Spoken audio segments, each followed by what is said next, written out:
Hollywood তারকা Selena গোমেজের বিরুদ্ধে এবার উঠেছে প্রতারণা ও অবহেলার অভিযোগ। কেন তার বিরুদ্ধে মামলা করলেন 5 বিনিয়োগকারী?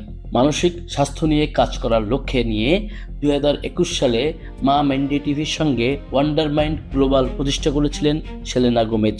কিন্তু কয়েক বছর না যেতেই সেই প্রতিষ্ঠান ঘিরে তৈরি হয়েছে আইনি জটিলতা।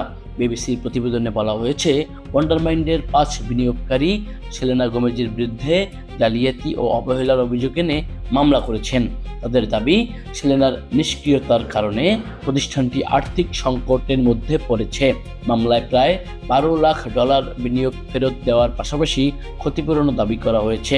বিনিয়োগকারীদের অভিযোগ, সেলেনা প্রতিষ্ঠানের প্রধান বিপণন কর্মকর্তা হিসেবে কাজ করবেন এবং ব্র্যান্ডটির প্রচারে সক্রিয় ভূমিকা রাখবেন।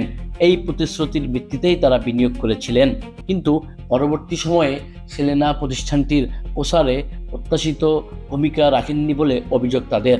শুধু তাই নয়, বিজ্ঞাপনী চুক্তি, সেলিব্রিটি কভার স্টোরি এবং নতুন অ্যাপ চালুর মতো বিভিন্ন প্রতিশ্রুতিও বাস্তবায়িত হয়নি বলে দাবি করেছেন বিনিয়োগকারীরা।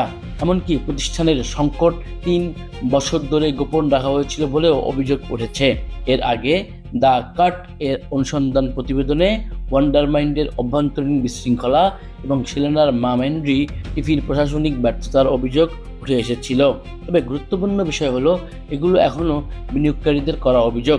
মামলার বিষয়ে সেলেনা গোমেজ বা ওয়ান্ডার মাইন্ডের পক্ষ থেকে এখনও কোনো মন্তব্য পাওয়া যায়নি। বিখ্যাত তারকা ও সফল উদ্যোক্তা সেলেনা গোমেজের বিরুদ্ধে ওঠা এই অভিযোগ শেষ পর্যন্ত আদালতে কতটা প্রমাণিত হয়, সেটি এখন দেখার বিষয়।